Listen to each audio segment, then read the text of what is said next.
Shalom, shalom, boa tarde. Estamos no dia 20 de Reshivan, do ano 5784, a contar da criação. Estamos no dia 21 de novembro do ano de 2024, que é o calendário civil da Era Comum, onde nós estamos aí no quinto dia da semana, chamada quinta-feira, que é o quinto dia para o Shabat. Então, nós estamos aí a partir do pôr do sol de hoje até o pôr do sol de amanhã, nós estamos em Erev Shabbat, véspera de Shabbat. Ou seja, mais uma semana passando rapidamente, ok? Nós estamos na nossa quinta parashá, chamada Haye Sarah, que é sobre a vida de Sara. Vamos ver alguns aspectos aqui com referência à vida de Sará. E depois nós vamos ver a segunda matriarca, aquela que veio para substituir Sará, conhecida como Rivká, ou Rebeca, da forma transliterada aí, ou traduzido. Então, Rivká é a segunda matriarca que vem substituir exatamente a mamãe Sará, por assim dizer. E então nós vamos ver se de fato Rivká ou Rebeca realmente tem as condições de substituir a Sara. Dentro desse aspecto aí nós temos alguma coisa no sentido de, segundo o nosso Rebbe Menachem Mendel, fala sobre a questão do termo tzadik, ou tzadikim, justos, com referência também a temimim, que significa perfeitos. Então, nós temos a nossa introdução da nossa parashá, que fala sobre isso.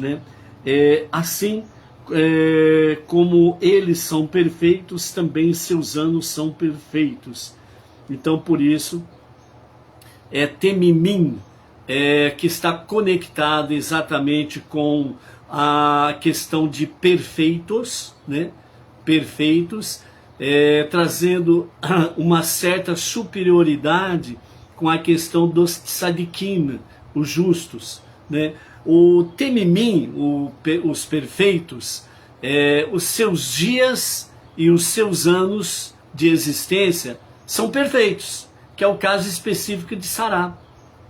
Então ela é contada, lembra da introdução da nossa parashá? E foram os anos de vida de Sará, 120 anos, aliás, 100 anos, 20 anos e 7 anos. Então a Torá traz de forma fatiada os anos da vida de Sará, 100 anos, 20 anos e 7 anos, totalizando 127. Então não fala da forma resumida 127 anos, mas fala 100 anos, 20 anos, 7 anos. Vimos aí também dentro desse aspecto, os 100 anos significa que Sara era sem pecado como uma donzela de 20 anos.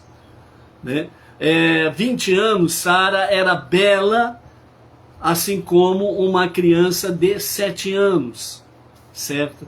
Então por isso vem 120 anos, 100 anos, 20 anos e 7 anos, dentro desse aspecto. Para trazer exatamente a mensagem, como os nossos sábios falam, que os dias e os anos de vida de Sará foram perfeitos. Então aí o nosso Rebbe Menachem Mendel, ele traz essa qualificação para dentro de temimim, que significa perfeitos. Estes perfeitos, temimim, são seus dias perfeitos e os anos da sua vida são perfeitos. É o que aconteceu exatamente com a questão de Sará. Por isso que há uma certa, entre aspas, uma certa superioridade temimim para tzadakim, de tzadikim, justos dentro desse aspecto. Então até uma pessoa cujo serviço divino está focado em um único impulso pode ser descrita como justa. Como mencionado, aos homens justos que viveram durante os 2 milênios de Tohu, né? Tohu fala sobre a questão de caos. Perfeição, em contraste, implica completude, que o serviço divino da pessoa é multifacetado, combinando ambas as direções do serviço divino, seguindo os passos de Avraham, que iniciou os 2 milênios de Torá. É interessante nós observarmos aqui a colocação que o nosso Rebbe Menachem Mendel fala sobre a questão de que Avraham, ele iniciou os 2 milênios de Torá. Então, nós já aprendemos, né, em shiur anterior e nos estudos anteriores, nós já aprendemos que a história da humanidade, ela está focada exatamente nos 6 dias da criação e o 7º dia. Então a história da humanidade, ela tem 6 milênios para viver. E o 7º milênio é igual ao Shabat semanal. É o Shabat da redenção final, com o reinado de Mashiach, né? Onde realmente os 4 reinos serão completamente retificados, corrigidos, né? Todos os 4 reinos serão devidamente sarados, não haverá mais mal, né? A maldade não haverá mais, porque o mal tem data de validade, o bem, ele é eterno, ok? Então, dentro desse aspecto aí. Então, o que nós temos aqui? Que de Adão até Avraham foram 2 milênios. A partir de Avraham, se contar mais 2 milênios, que é exatamente o início dos 2 milênios de Torá. E os outros 2 milênios que nós estamos vivenciando, certo? Está conectado principalmente com a questão dos dias de Mashiach. Por isso que os sábios e o nosso Rebbe Menachem Mendel, ele fala sobre essa questão, esse aspecto que na história, no 6º milênio, como os 6 dias da semana, chega no 6º dia da semana, a partir do meio-dia, né, o foco começa a ficar mais centralizado sobre o Shabat. Mas a partir das 15 horas, falando dentro do nosso relógio, né, a partir das 15 horas, obviamente 15 horas no horário local lá em Israel, obviamente, a partir das 15 horas o foco, segundo os fusos horários em cada localidade, a partir das 15 horas o foco é totalmente para Shabat. Então, dentro desse aspecto aí, a partir das 15 horas o foco é total em Shabat, significa que praticamente os 6 dias já era, ou já eram, e o foco agora é Shabat, ou seja, não começou o Shabat, mas está se vivenciando o Shabat, todos os preparativos para o Shabat, preparação para o acendimento das luzes de Shabat, a mesa de Shabat, refeição de Shabat, né? As roupas que vão ser usadas em Shabat. Então tudo está sendo vivenciado o Shabat. Ainda nem começou o Shabat, mas se vive o Shabat. É por isso que o nosso Rebbe Menachem Mendel fala que a partir do 6º milênio, mais os 600 anos que está conectado exatamente com Noah, como nós vimos na Parashá Noah, né? Que ele tinha 600 anos quando entrou na arca.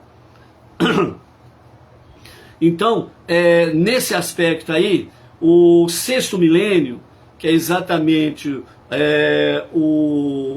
os 5.000 anos que nós estamos vivenciando, nós estamos no ano 5.785, do 6º milênio. No 6º milênio, quando começou no ano 5.001, que começou o 6º milênio, quando chegou no ano 5.600, então já chegou nessa parte da tarde do Shabat, em preparação para o Shabat. Por isso que o nosso Rebbe Menachem Mendel fala, estamos vivendo os dias de Mashiach. Ou seja, o nosso foco precisa exatamente estar nisso. Mashiach, que se revele a qualquer momento, e a qualquer momento mesmo agora, amém, vem amém. Então, assim como se vive o Shabat a partir do meio-dia do sexto dia da semana, sexta-feira. A partir das 3 horas da tarde, todo o foco é Shabat, vivenciando o Shabat mesmo antes de começar. Assim também os dias de Mashiach, a redenção final, a Geulah, é para ser vivido já, não é futuro, é já, é para vivermos já, é estarmos focados realmente dentro dessa realidade. Por isso, Abraham, ele iniciou o período dos 2 milênios de Torá. E agora nós estamos vivenciando exatamente os dias de Mashiach, que está para se revelar a qualquer momento, e a qualquer momento mesmo agora, amém, vem amém. Entendeu? Então, a nossa atenção, a nossa vida, etc. e tal, ela precisa estar focado nesse sentido. Por isso o Midrash ele descreve os anos de Sara como perfeitos, apesar do fato de ela ter morrido antes do tempo, que morreu nova, embora a sua alma tenha expirado no momento da Akedah, né, do amarração do filho Yitzhak, né? Os seus anos foram perfeitos, que é o que fala exatamente a questão com referência a Sará, né? Então, esse é o aspecto aqui, ok? Nós queremos aqui, antes de darmos continuidade, queremos aqui dar uma palavra de gratidão aos amados que participaram do nosso projeto do celular, o novo celular. Então, as seguintes pessoas que vamos mencionar aqui, que estão conectados com a questão do... que atenderam o nosso chamado, né, atenderam o nosso pedido e deram sua tzedakah para que pudéssemos adquirir um novo equipamento, que é o celular, para podermos fazer as nossas transmissões aqui. Então, o celular chegou, ok?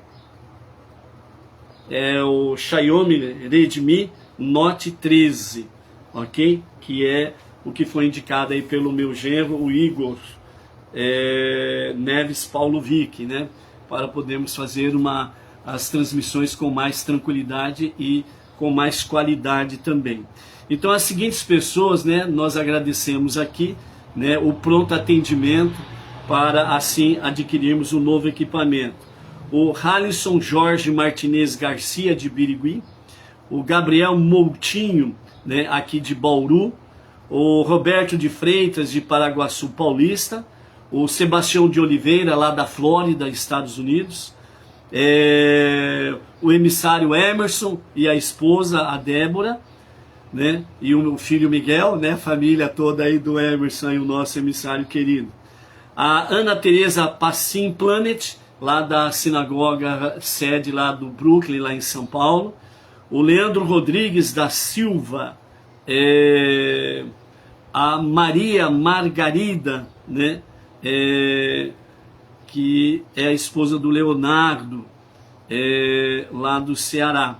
E o casal, né, a Ângela Rodrigues e o Arlan Tavares, da cidade de Pacatuba, né, Ceará, que gentilmente foram generosos, né, esses amados aqui ao atender o nosso pedido, né? Então que Hashem seja maravilhoso na vida de cada um, né, com muita proteção, saúde, né, sustento, felicidade, vitórias e conquista nos seus projetos, em tudo aquilo que vocês colocarem as mãos para o fazer, que haja prosperidade, sucesso e vitória em todos os sentidos. Que tenha uma vida longa para servir a Hashem e principalmente, né, estarmos juntos aí na jornada de levarmos a Torá, né, como a gente sempre fala, né, da cidade sem limites, Bauru, para o Brasil e as nações, que é o que nós estamos aí alcançando aí no nosso dia a dia, semana a semana, né?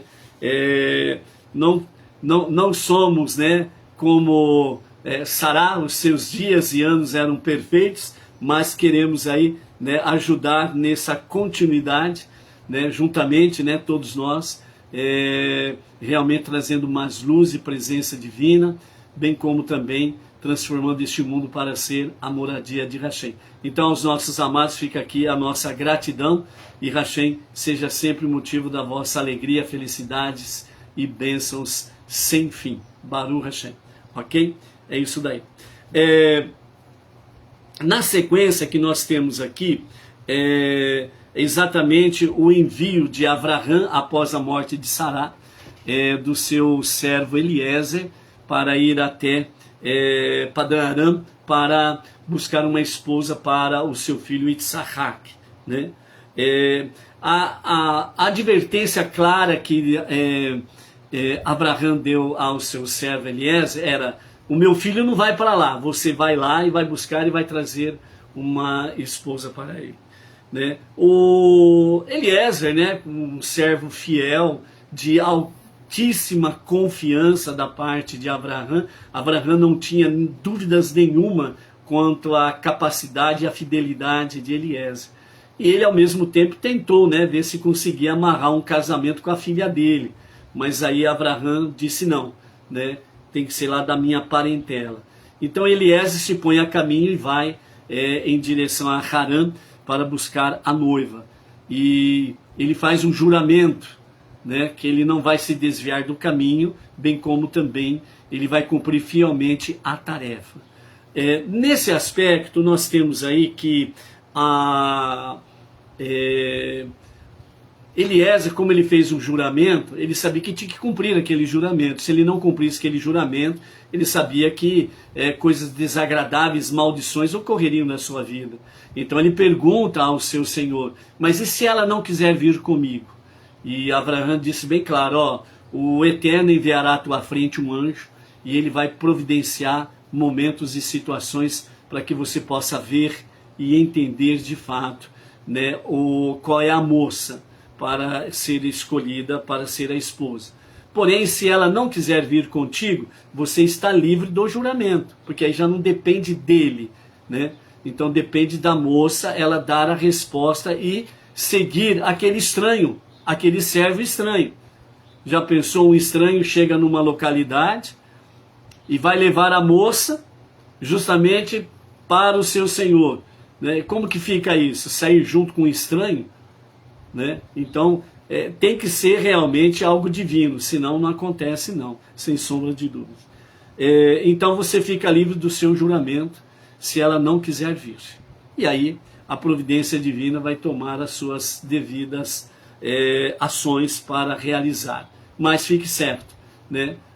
O Eterno, ele mandará um anjo à frente para que as coisas aconteçam sem sombra de dúvidas. Então ele se coloca em marcha para a viagem. Ele coloca os camelos, os presentes, etc. e tal. E entre os presentes está exatamente o testamento de Avraham para o seu filho Itzhak. E aí surge um pequeno problema. Como que fica agora? Porque a data é importante realmente para atestar que aquele documento é verdadeiro e não é uma fraude. E então Avraham ele assina o testamento e coloca a data do dia da saída do seu servo para Harã. A viagem era para acontecer em 17 dias. E 17 dias passados, né, realmente o testamento estaria com uma data antiga, por assim dizer, né? E também não poderia marcar uma data no momento em que Eliezer chegasse a Harã, né? Porque aí poderia estar mostrando exatamente o quê? Uma fraude. Ele saiu 17 dias de lá e ele coloca a data de hoje, também seria uma fraude, né? Então teve essa questão toda, mas Avraham confiou na providência divina e ele assinou, datou, etc. e tal. A viagem era para demorar 17 dias. Hashem fez com que a viagem de 17 dias acontecesse num único dia. Então, realmente o Eterno fez, né, teletransportou Eliezer, os camelos e aqueles que estavam acompanhando Eliezer, né, numa viagem de 17 dias, fez com que acontecesse num único dia, né? Então, aquela questão de teletransportagem, né, tirar uma pessoa de um local e levar para o outro local, uma ficção científica que todos nós conhecemos, não é uma novidade nenhuma. Deus já fazia isso, entendeu? Deus já fazia isso. Este é um dos exemplos, de vários exemplos que nós temos aí na própria Torá. Então ele chega lá, se coloca junto à fonte, e ele faz uma prece a Hashem, e ele fala para Hashem, é necessário que a moça seja uma moça que tenha hesed, bondade, disposição para poder fazer mais do que lhe foi pedido, como Sará o fazia. Então ele fez uma prece específica das qualidades de Sará, que essa moça deveria ter, bem como também as suas características de bondade, hesed, né, de benevolência. Então, mal ele está terminando a sua prece, imediatamente chega ali junto ao poço, né, Rivká. Então, a aura que estava em torno de Rivká foi o que realmente chamou a atenção de Eliezer. E ele já imediatamente corre em direção a ela, né? Aliás, primeiro ele espera ela chegar até a água, ele está observando, né, as moças ali pegando água, que aquele horário era um horário que as moças da cidade vinham pegar água ali no poço, né? E quando Rivká chega na beira do poço, ele percebe que a água, ela flui, ela vem à tona, ela não precisa jogar lá o balde com a cordinha lá no fundo do poço para pegar a água. A água flui até a superfície do poço. E ela simplesmente, com a mão, ela enche o seu cântaro, né? Então, nesse momento, Eliezer diz, é ela. E ele corre em direção a Rivká. E pede para ela um pouco de água para beber. E ela faz o quê? Ela dá água para ele, pode beber, meu senhor. E também depois que você terminar de beber, darei aos seus homens que estão te acompanhando, bem como aos seus camelos. Aí ele falou, é essa, só pode ser essa, né? E depois que ela dá, ele vê ela se movimentando para lá e para cá, buscando água para dar aos camelos e aos seus companheiros que estavam com ele na viagem. Ela já em seguida vem e fala, na casa do meu pai tem lá feno, palha, né, tem o estábulo, dá para vocês repousarem para poder seguir em viagem. Então nesse momento ele se revela realmente qual é a finalidade, né, da sua viagem até ali, né, que veio buscar a noiva para o filho do seu Senhor, né? Então Deus respondeu rapidamente a prece. O que nos ensina isto? Toda prece, quando ela é feita com verdadeira intenção, a resposta, se não é imediata, ela é para os próximos minutos. Isso mostra para nós que Kavaná, a verdadeira intenção, é muito importante quando nós nos colocamos em prece. Eu quero ser rico. Mas se você quer ser rico, para quê? Não adianta você pedir para Hashem riqueza. É um exemplo, ok? É um exemplo. Não adianta nada você pedir para Hashem riqueza se você não tem propósito. Qual é a sua kavaná? Qual é a sua verdadeira intenção para pedir riqueza? É para gastar nos seus deleites? Essa prece não vai ter resposta. Mas se a sua prece ela é com verdadeira intenção de fazer a obra de Hashem, de expandir a obra de Hashem, de você contribuir para os lugares onde tem a nobreza de divulgar a Torá, divulgar a luz divina, a presença divina. Então você realmente se coloca numa situação com verdadeira intenção. Não tem como fazer barganha com Hashem. Mas a verdadeira intenção, sincera, honesta, transparente. Eu quero ajudar a causa de Hashem. Exemplos. Eu quero ajudar muito a construção da nova sinagoga Beit Chabad do Brooklyn. Ali junto com o Rav Yaakov Gerenstad. Eu quero ajudar as comunidades Benei Noah nas suas localidades. Eu quero ajudar lá à tarde com a Torá, fazendo doações, tzedaká, ofertas, dízimos, etc. e tal. para que mais e mais possa expandir de fato a consciência divina entre o Brasil e as nações. Então, quando você tem a verdadeira intenção, as coisas acontecem. Por quê? Porque Hashem está vendo a sinceridade do seu coração para fazer aquilo que é correto e justo e nobre. E ele sabe que você não vai se perder com a riqueza. Ele sabe que você não vai realmente sair do caminho da jornada monoteísta com fundamento judaico e orientação rabínica. Que você não vai gastar nos seus prazeres e deleites, na luxúria e companhia, nas ilusões do tempo presente. Você vai poder desfrutar? Sim, lógico que vai poder desfrutar.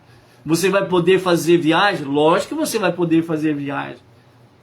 Mas a base, ela está na obra que Hashem tem para cada um de nós, na nossa missão. Então ele vai atender a sua prece sem sombra de dúvidas. E por isso, novamente falando, a construção da nova sede do Beit Chabad no Brooklyn, né? Estamos aí continuando, lembram que são 30 parcelas, né? Até agora nós conseguimos enviar 6 parcelas em 2 vezes, né? Então nós estamos adiantados nas parcelas, e também esta semana nós estaremos enviando a nova remessa, né? A terceira remessa para o setor financeiro lá do Brooklyn, lá da sinagoga Chabad de Brooklyn, né? Então, aqueles que querem somar conosco, podem fazer o seu depósito segundo o que propor com alegria, né? Na conta da nossa segunda tesoureira, Thaís Pereira Martins Ribeiro, o Pix, a chave do Pix, né? É o seu CPF, 369-403-688-17, Caixa Econômica Federal, ok? Qualquer dúvida pode entrar no nosso zap que nós passamos a chave Pix aí tranquilamente, ok? Então nesse aspecto, amados, né, nós estamos vendo aí que a verdadeira intenção de Eliezer era de servir a causa de Hashem. Então Deus respondeu rapidamente a sua prece. Ou seja, o nosso Pai Celestial, ele tem pressa de atender os nossos pedidos. Mas nós precisamos saber como fazer, o porquê de fazer e qual é a nossa intenção. Eu quero ter uma vida longa e saudável. Ok, uma vida longa e saudável é algo que agrada muito a Deus, para que nós tenhamos uma vida longa, etc e tal. Mas com qual finalidade? É para servir a causa de Hashem? Maravilha, ele te atende.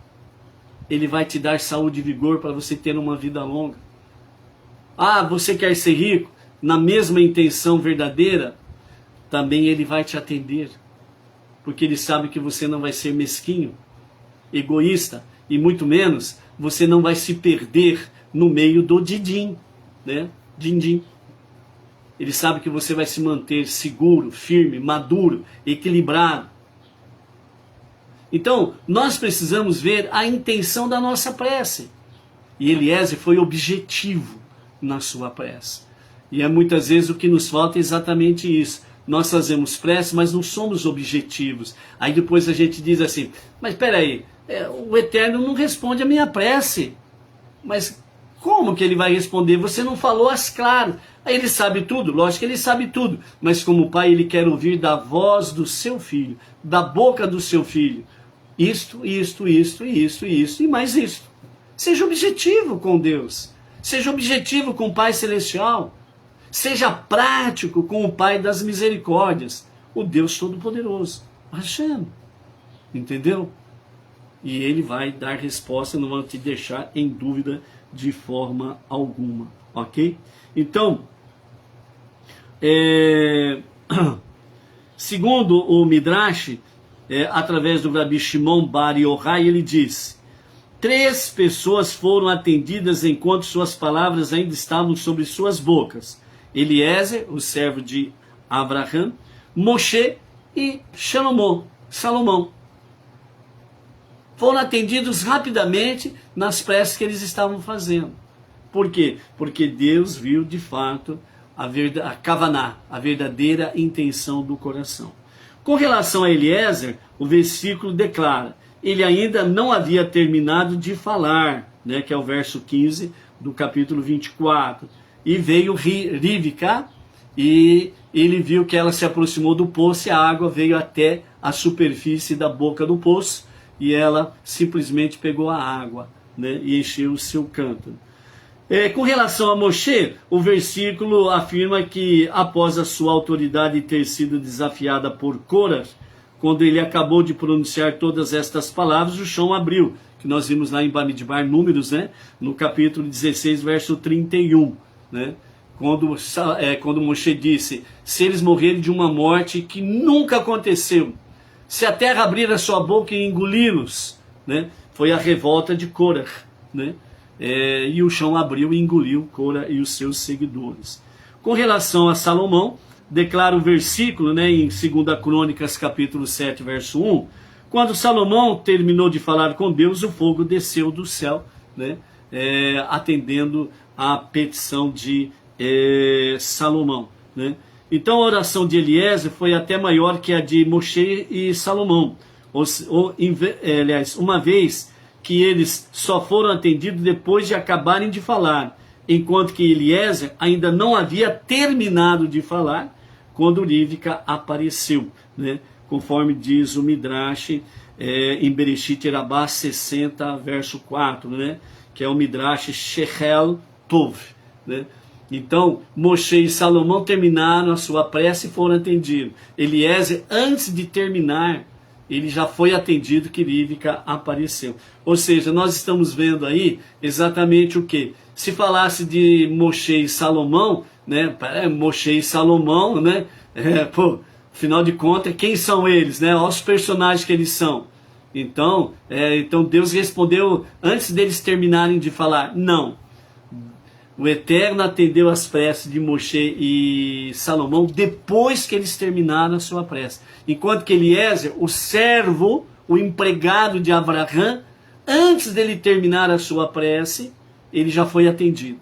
Isso significa que não importa a posição social, não importa a posição que a pessoa esteja ocupando, seja ela uma posição mais simples e humilde, até a mais sofisticada. O importante é fazer prece com kavaná, verdadeira intenção do coração, ok? Para as causas nobres de Hashem, né? Então, dessa forma é que Eliezer, ele encontra a noiva. E aí, então, Eliezer, ele fala com Rivka, né? Conta todas as coisas, ela corre e conta para sua mãe, né? Nós estamos no capítulo 24 aí, e ela vai já com alguns presentes que Eliezer deu a ela, né? Bracelete de ouro, etc. e tal, né? E o irmão dela, Lavan, né? Ou Labão, como ficou conhecido popularmente, Lavan vê as joias, ele já cresce o olho, né? Porque ele é materialista, né? Ele é mesquinho, né? Ele é avarento, etc. e tal, né? E ele já corre em direção ao seu visitante, Eliezer. Porém, né, no capítulo 24, verso 31, nós temos a seguinte questão. E disse Labão,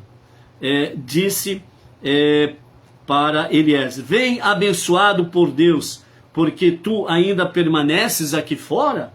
Eu já limpei a casa e preparei um lugar para os camelos, né? Então, antes dele ir, né, chamar Eliezer para dentro da casa, né, ele tomou algumas providências, limpeza, e também preparou o estábulo, né, para os camelos com palha e forragem, né. Agora, os nossos sábios dizem que a casa que ele limpou, né, o que significa já limpei a casa? Significa que ele, vejam bem, ali era uma família de idólatras. Então Eliezer, quando ela contou as novidades ali na casa, né, para a mamãe e o pai dela e o irmão dela ouviram, sabiam que, como ela disse, ele vem lá da casa do tio Abraão, né? Então, eles sabiam que Abraão era um monoteísta. Então ele não adorava ídolos. Então, quando ele diz já limpei a casa, significa que todos os ídolos que estavam na casa, ele levou para um lugar e escondeu. Porque ele sabia que um servo de Abraão não entraria numa casa em que tem ídolos. Então eu já limpei a casa, ou seja, significa que ele escondeu todos os ídolos, né? Deixou tudo escondido lá, se quebrou alguma coisa, não importa. O importante é que está entrando aí um servo de um homem muito rico, milionário, e nós podemos ter vantagens nessa história aqui, né? Era a intenção de Lavã, né? Então ele limpou a casa, ele escondeu todos os ídolos, né? E assim foi. E Rivká, ela era de fato uma personagem à semelhança de Abraão, que também não acreditava em ídolos. Ela estava ali no meio de uma família idólatra, mas ela não acreditava em ídolos, né? Então, ela foi...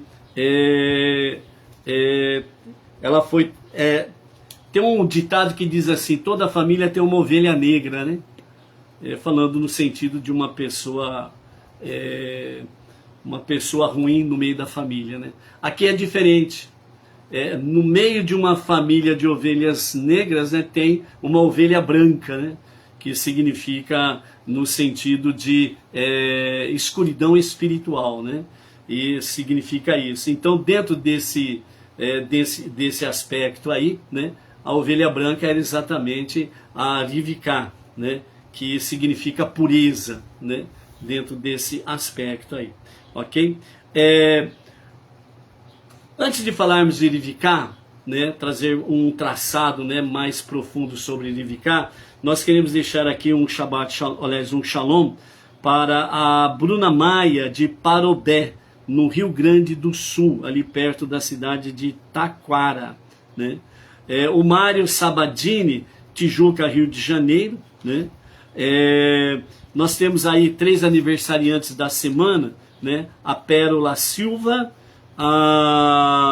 o Everton de Campinas, né? E a Inês Zamoro, né? Que é a irmã da Edna, né? A nossa cunhada, que nessa semana também fizeram aniversário. Então, aos nossos 3 aniversariantes da semana, fica aqui o nosso Shalom Shalom, né? Mazal Tov, com as bênçãos divinas sobre cada uma das vossas vidas, juntamente com seus queridos, e que sejam prósperos em todos os seus caminhares e em tudo aquilo que fizerem as suas mãos, seja próspero nesse sentido aí também. O Sebastião Bustamante, de Franca, São Paulo, a Vanessa dos Santos Molina, Jaraguá do Sul, Santa Catarina, o casal Emerson Azani Francischini e a esposa Karine Calisto, de Itambaracá, no Paraná, o casal Walter Ramalho, chefe, né? O chefe Walter Ramalho, chefe de cozinha culinária, e a esposa Célia Moro Rieping, de Curitiba, Paraná, a Neuza Cariri, Campina Grande, Paraíba, a Ângela Rodrigues e o esposo Arlan Tavares, de Pacatuba, Ceará. Temos aí o Túlio Cunha, São Paulo, capital, o Franco, da cidade de Guayaquil, Equador, bem como Ferdinand Raf, também da cidade de Guayaquil, lá no Equador, né? Baruch Hashem aí, ok? Temos aí também, né, o Mário Sabadini, acabamos de falar, a Tereza Jacinto de Ribeirão Preto, temos aí o casal Robson e a Cristina Torresan, né, que é de Maryland, lá nos Estados Unidos, né?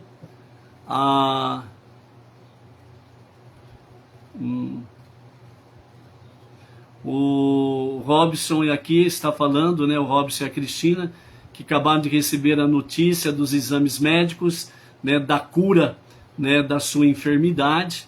Os médicos ficaram aí assustados, né, do resultado do exame, mas graças a Hashem, né, os milagres acontecem aí sem sombra de dúvidas. Baruch Hashem por isso daí, né?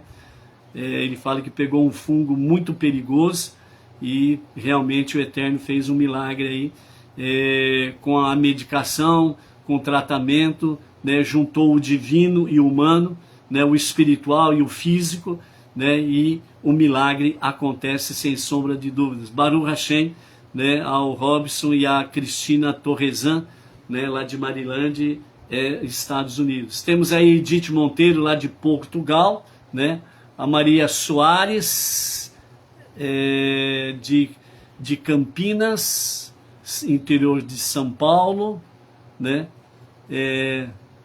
temos a Maria do Socorro Salles, lá de Brasília, capital, a Chesca Matos, né, de Eusébio, Ceará, né, uma grande guerreira aí, o Arthur, aqui de Bauru, a Solange Vasconcelos, de Baixada Santista, né, temos várias Solange aí, tem hora que eu troco as Solanges e mudo cada uma de um lugar, né? Então a Solange Vasconcelos é da Baixada Santista, Baruch Hashem, aí.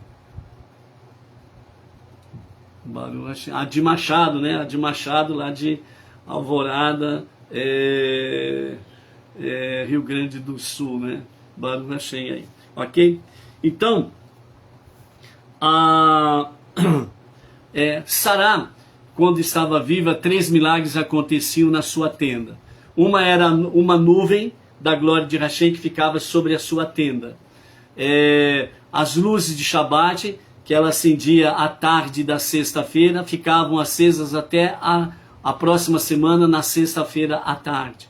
Os pães que ela fazia, as halot, né, especiais de Shabat, né, a halá que ela separava para Hashem, ficava a massa nova até o próximo sexta-feira, né? Então eram milagres que aconteciam enquanto Sará estava viva. Depois que ela faleceu, esses milagres e esses sinais desapareceram, retornando apenas quando Rivká ela entra na tenda de Sará, onde Isaac foi consolado pela morte da sua mãe, ok? Para nós ficarmos no encerramento da nossa live, do nosso shiur, nós vamos focar agora sobre a questão de Rivká, né? A segunda matriarca, ok? Então, Rivká, a ovelha branca da família, né?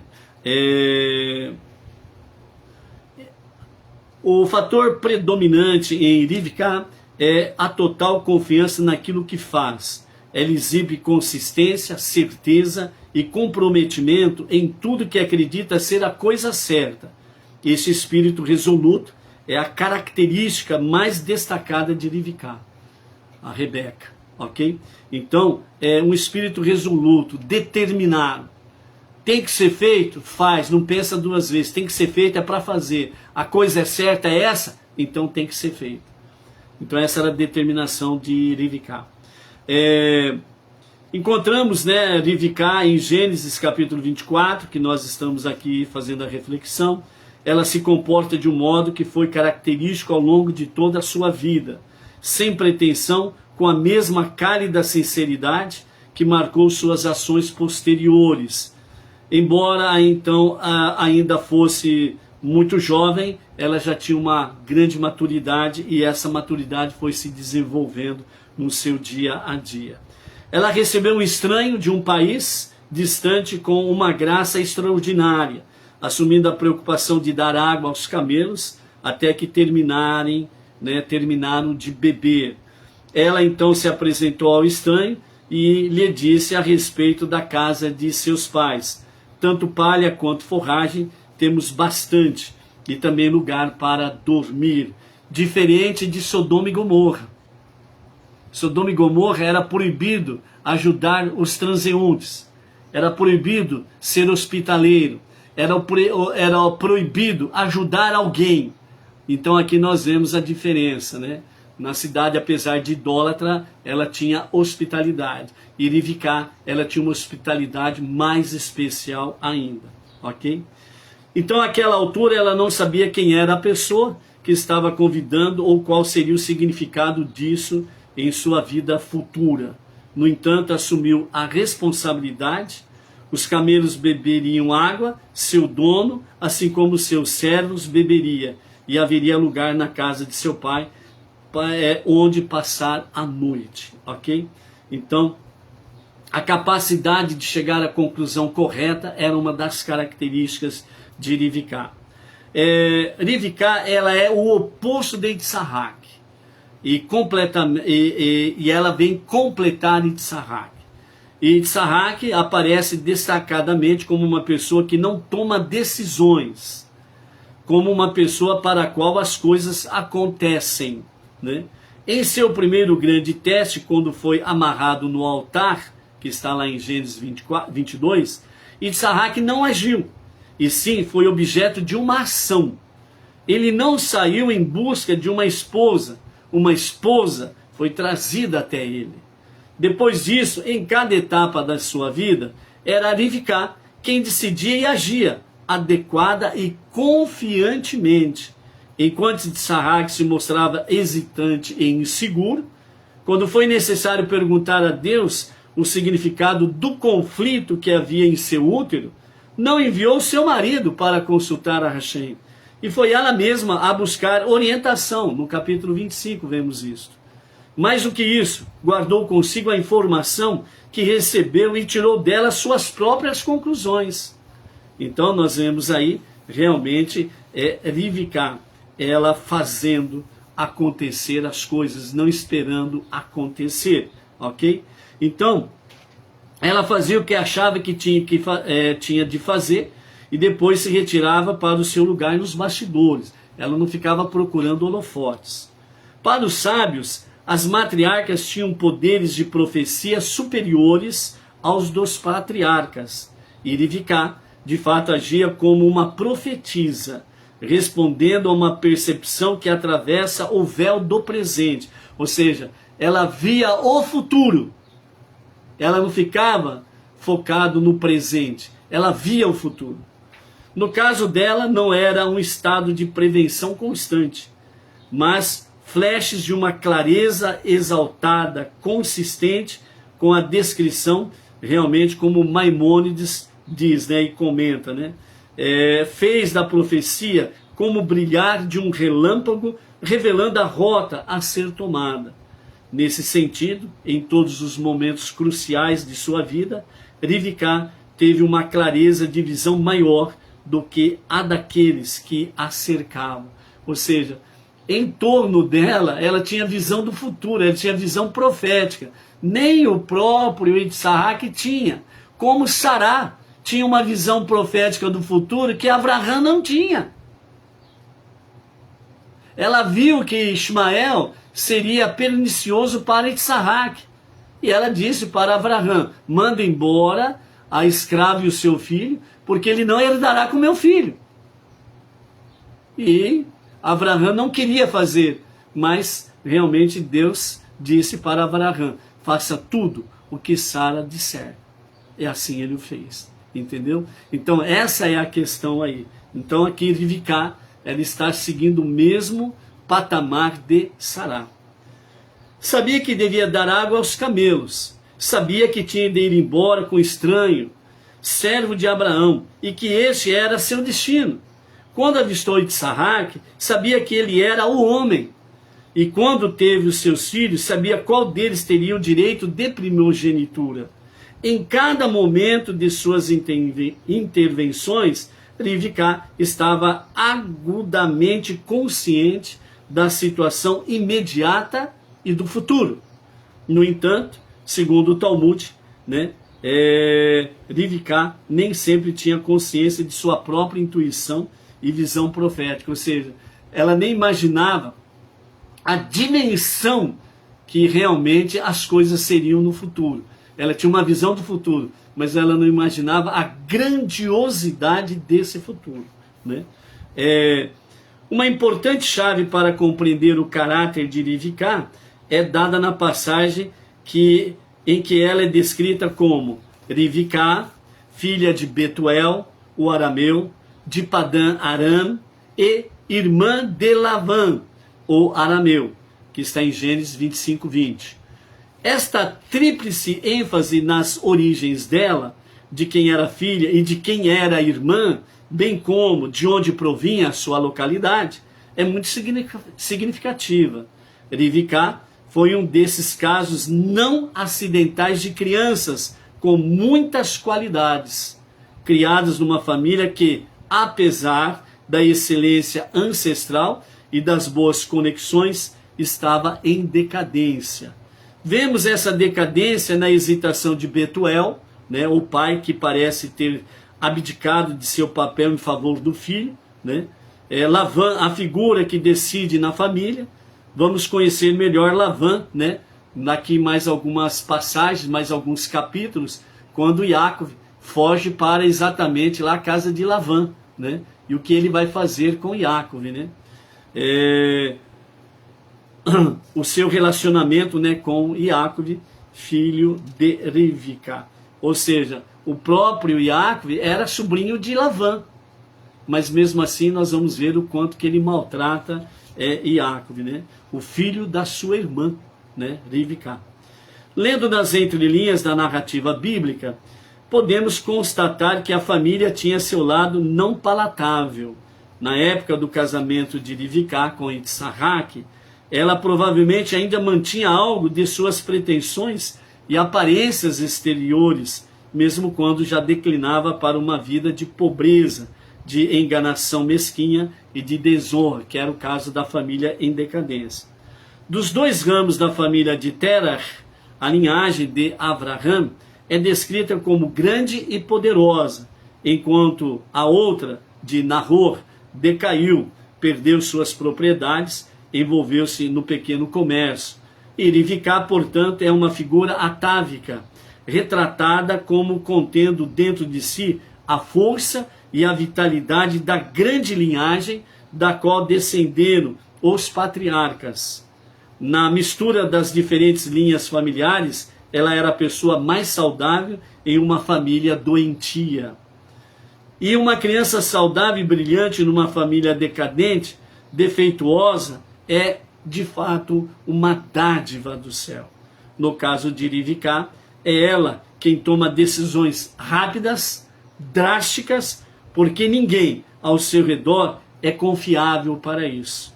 Tinha de ser ela quem iria determinar o rumo dos acontecimentos, enquanto seus homens ficavam empenhados numa toma lá da cá, aquela conversa mole, aquela conversa fiada, né? Ficava lá, blá, blá, blá, blá, blá, blá, e ninguém tomava decisão. Ela ia lá e pau, né? Tomava decisão.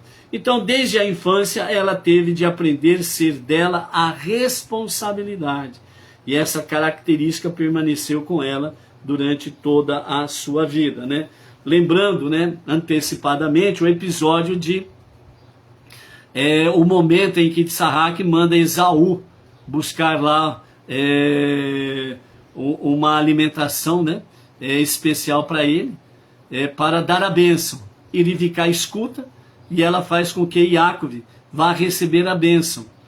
Mas aí Yaakov fala, mas mãe, o meu irmão é peludo, eu não sou peludo, o meu irmão é mais forte, eu sou mais fraco, o meu irmão ele fala mais rusticamente, eu não, ele cheira realmente o mato, a selva, e eu não. Como que eu vou receber essa bênção? Então Rivka toma todas as providências, cobre ele com pele, etc e tal, parecendo fazer que a sua pele era peluda, né? E ela prepara o alimento para o seu pai, né? O marido dela, Yitzhak, e fala para ele, vai lá, vai receber a bênção lá, leva lá o prato de comida que ele está precisando aí, né? E ele vai te abençoar. Mas se ele me descobrir, né? Depois ele vai me amaldiçoar. Não, fica tranquilo, que seja o que for, que recaia sobre mim, não sobre você. Então ela assumiu as responsabilidades, tudo, com determinação, porque ela via o futuro. Então ela não estava vivendo só o presente, ela estava vivendo o futuro, né? Então tomando todas as decisões, né? Yitzhak só conhecia o mal de muito longe. Rivka, ela conhecia o mal de muito perto. Sua vida foi uma vitória pessoal sobre o ambiente que vivia, suas origens, seu nascimento, e ela tentou desde então, por toda a sua vida, aderir ao essencial do bom, a boa família, a continuidade da boa linhagem, e se outros, inclusive o seu marido, fossem capazes de assegurar esta condição, ela, que conhecia a dor e a feiura do mal, teria de manifestar sua própria vitória pessoal, uma luz brilhando na escuridão. Assim é Rivka, uma luz brilhando na escuridão. Portanto, fica aqui os exemplos de Rivka, seguindo os exemplos de Sará, né? Quando Rivka, ela adentrou na tenda de Sara, a nuvem da glória voltou a pairar sobre a tenda, as luzes de Shabat ficavam acesas de uma sexta-feira à tarde até a próxima sexta-feira à tarde, a sua halá, ela ficava íntegra até a próxima sexta-feira. E mais uma coisa que aconteceu na tenda de Rivka, as portas estavam abertas para o transeunte, o pobre, o necessitado. Ela estava sempre pronta para ajudar também ao pobre e ao necessitado. Então esta é Rivka, a segunda matriarca que vem assumir numa mesma linhagem de Sará, né?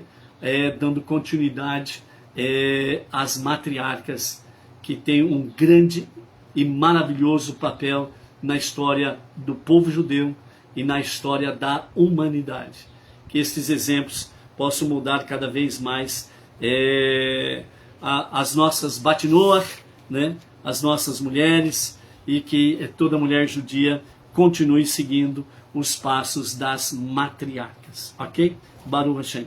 Amanhã, as luzes especiais de Shabbat serão acesas às 18 horas e 14 minutos.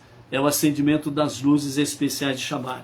E a partir das 20 horas, né, juntamente com o nosso emissário Emerson, né, Felipe da Silva, diretamente da Sinagoga Benei Noah Regional Bauru, né, da cidade Sem Limites, para o Brasil e as nações, estaremos transmitindo a celebração do Shabbat, ok? Logo logo está saindo aí o encarte, né, do 9º seminário Benei Noah, que vai acontecer em São Paulo, no Colégio Maccabi, e aí nós estaremos divulgando aqui também, né, o 9º seminário Benei Noah, né, que é uma reunião nacional dos Benei Noah sob, né, a liderança do nosso Rav Yaakov Gerenstad. Com a graça de Hashem, mais uma oportunidade de os Benei Noah aqui do Brasil estarem reunidos junto com a sua liderança, né, o Rav Yaakov Gerenstad. Vem pessoas de norte a sul, leste a oeste do Brasil inteiro, né, estando nos nossos seminários aí. Então, com a graça de Hashem, né, estaremos divulgando aí os detalhes deste 9º seminário Benei Noah. Vá se preparando, né, para poder estar. O seminário acontecerá nos dias 2, 3 e 4 de março, na época do chamado Carnaval, ok? Então estaremos juntos no 9º seminário Benei Noah Brasil. Shalom, shalom, com a graça de Hashem, até amanhã na celebração do Shabbat.